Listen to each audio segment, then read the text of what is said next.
is to assist the children to work on getting the child to develop and maintain the capacity to perform more of the everyday tasks that they have to do.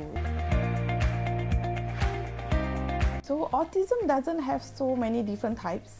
Autism is autism spectrum disorder. Okay, so it's a group of complex disorder of the brain development. So disorders does impact the person functioning at different levels from mild to severe. Okay, so difficulty can be in terms of social interaction, verbal and non-verbal communication, and some of the repetitive behaviours that they show. So we do see that children with autism has a lot of social interaction issues, right? So we do work on in terms of joint attention, getting them to relate with others, let them have the interest to interact with others too. Okay, so and understanding feelings. So that's one of the issues, that they don't understand the feelings that they are having, and also the feelings of others. Some of them, they are not aware, they don't want to interact with people actually.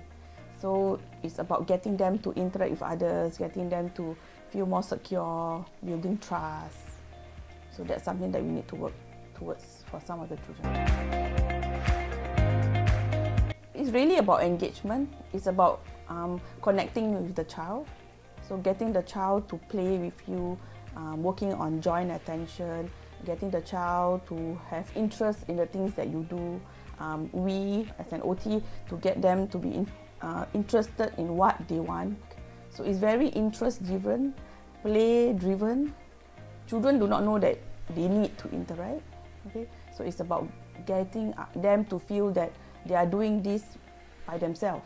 Correct. So very important is about getting them to be doing things that they are child-directed activities. Means the child is the one who initiates the activity, and we joining in. So different kids have different preferences. So some like spinning around can be an activity too. So we can sing like different songs that to engage them. Slowly you try to entice with your song and get them to maybe hold your hand. So it's more of get the child to feel comfortable with you being around them. Okay, so the OT room is basically a safe environment where the things are set up to look at the child's things that they gravitate towards. So children who are active will certainly gravitate towards jumping, bouncing, crashing, right? So all these activities are set up, like a swing is set up, a crashing mat is set up. The environment is supposed to be a safe place. Okay, work on their joint attention, getting them to engage in activities that they find meaningful to themselves. Okay, and it's really child-directed activities. Really the things that the child wants to do for his own body, or the things that his body needs in order to be more focused or get them to interact more. So those are the reasons why the environment is padded. It's already a calm environment. It provides stimulation in a very orderly manner at the child's pace, and the child is comfortable with it.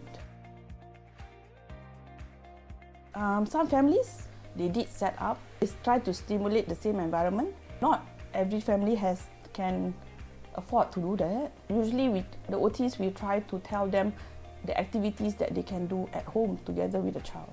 So like playing hide and seek, rolling on the bed, right? Playing with the blankets, crashing into pillows. Children in general do these things by themselves. So it's about getting the parents to understand why the children are doing this, to understand the needs of the children. Usually children with autism, they are visual and they like sensory things like maybe different textures, sounds, lights. Okay, but some children with autism, they find it quite overwhelming too. So it really depends. Maybe something to do with movement. When they jump, they get effect of the sound. Maybe something nice to have something different. When they are moving, something happens. Okay. Right? So usually when they are moving, it's more of their body getting the stimulation, and they don't get so much of the external stimulus. Right? So maybe those type of toys where they have a cause and effect. Have the toys to be more interactive, where the adults and the child have to interact, will be nice too. Right? So it's a two-way thing. My name is Nur Suhaida. I'm a PE teacher for THK EIPIC in Tampines. PE is very important because it will affect your daily lifestyle. Like for example, if I throw to you something and if you are unable to catch, then your self-esteem will be like lowered because you are not confident with what you are trying to hold. So it may affect you like when you get older also, because if you are not trained since young, like how to throw, how to catch, then when you are in front of the crowd, you are unable to do certain skills, you will affect your confidence level. And also like sometimes when you walk outside, when you see a drain, you will expect to walk over. If a child unable to walk over something, then they will have to think of alternative things, but the easiest way is just to walk over. If they don't have that skill of walking over, then they have trouble to walk around. So one way we motivate the child to do that skills is by giving the items from the start to end point. Because if they know, oh, I have 4 balls right now and I have to transfer the 4 of them one by one, they will motivate to like, okay, I can finish up after the 4, we are finished with that station. And also during the kids are doing the activities with the cheer, with the positive reinforcement, it motivates them more.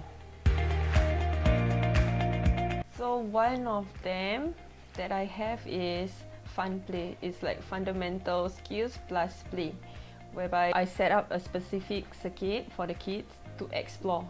Then while they're exploring, when I see them touch the ball, I won't force them to throw. They are the one who initiate the play. If I saw them throw, they say, oh, let's throw together, let's play together. We will initiate the social interact with the adult first. It's hard for them to interact with the children. So first step is interact with adult first. That is how they socialize. First you observe, okay, observe the child. So if you see the child is like sitting at a corner doing nothing, so what you can do is like you play by yourself. You're like talking to yourself like, oh, there's a ball, I can bounce. Then make them attracted to you. Once they look, then you look at them. You want to try? Then if they look at you, then you just try to roll the ball to them. Then if they touch, it will be nice. They starting to interact with you already. One of the products that I would really want is like at the end of the day when the child did something, like throwing something or even putting something, there's a cheer at the end. Like, yay, good job, or even clapping or anything. Yeah, as long as there's a sound, they will motivate them.